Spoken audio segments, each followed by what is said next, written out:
Hello children, good morning. Today we study EVS class 5th lesson number 3rd. Topic deaf and dumb school.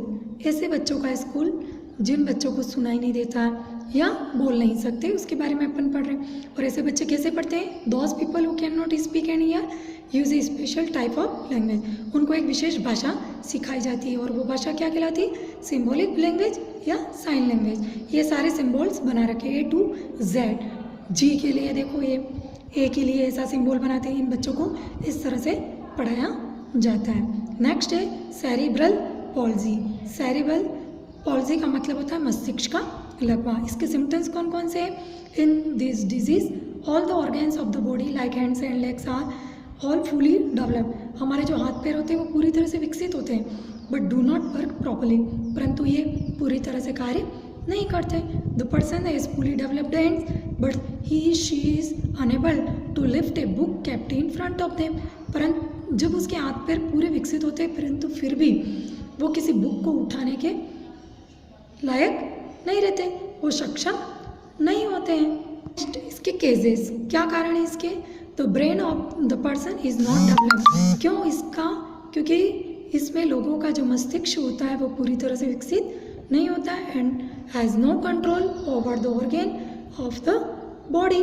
और इसके कारण वो अपनी body पर control नहीं कर पाते। द अंडर डेवलप्ड ब्रेन, और इसका इफेक्ट किस पर होता है? हमारे पूरे शरीर पर। वो पूरी तरह से गति नहीं कर पाता है, मसल्स भी काम नहीं करते। क्योर, अब इसके लिए क्या क्या क्योर होते हैं? Some specific types of exercise होती है इसकी इस डिजीज़ के लिए, रोग के लिए। और इसके लिए क्या किया जाता है? प्रैक्टिस करवाई जाती है लाइक रीडिंग, इनको पढ़ने की, लिखने की, है ना, राइटिंग एंड प्लेइंग, इनको खिलाया जाता है।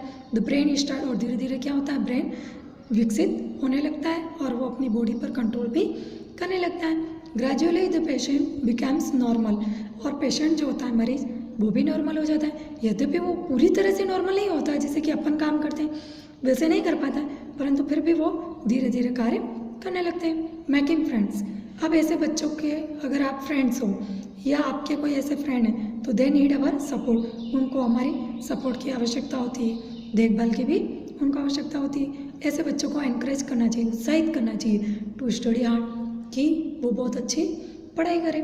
और ऐसे जो बच्चे होते हैं उनके साथ आप, जैसे बॉल पासिंग कर रहा है बच्चा, ऐसे बच्चों के साथ आप खेल सकते हो। क्लास में अगर उनको कोई प्रॉब्लम आ रही है तो उसको भी आप उसमें भी उसकी हेल्प कर सकते हो और हमेशा उसके साथ पॉजिटिव रहो, उनके साथ प्यार से पेश आओ। Next, Helen Keller. Helen Keller के बारे में आपने सुना ही होगा। Helen, have you heard of Helen Keller? When she was 19 months old, she had high fever that made her deaf and blind. जब वो 19 महीने की थी तो उसको बहुत तेज बुखार था, तो उसके कारण वो क्या हो गया? उसके ब्रेन में जब बुखार चढ़ गया तो वो डीफ भी हो गई, यानी कि सुन भी नहीं सकती और देख भी नहीं सकती थी। She was a very intelligent, परंतु वो पढ़ने में बहुत होशियार थी और वॉन्टेड टू एजुकेट हर से, और वो पढ़ना भी चाहती थी। She began her special education in reading and writing with the help of her teacher Anne Sullivan. वो अपने टीचर की सहायता से उसने एक स्पेशल एजुकेशन, विशेष शिक्षा प्राप्त की, रीडिंग की यानी कि पढ़ने की भी और लिखने की। She quickly learn to read by the Braille system.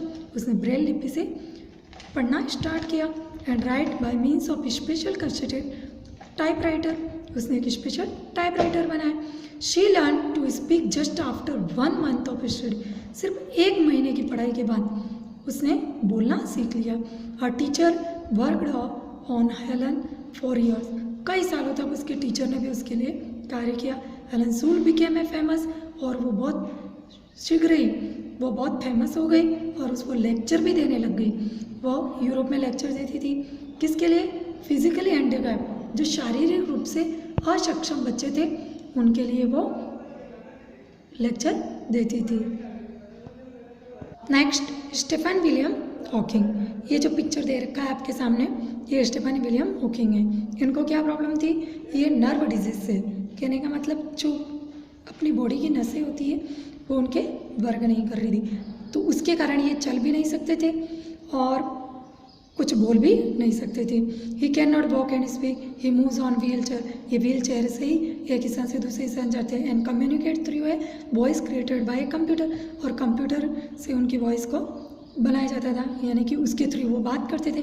Despite बिगन unable to use a pen और पेपर, यानी कि वो पेन और पेपर का भी यूज़ नहीं कर पाते थे। He is also to solve difficult math problem mentally, और जितनी भी मैथ की प्रॉब्लम थी डिफ़िकल्ट, वो सब वो अपने मेंटल, अपने मस्तिष्क से उसको सॉल्व करते थे। He has written many books on science, उन्होंने साइंस में बहुत सारी बुक्स लिखी थी। George cosmic treasures and George secret key to the universe.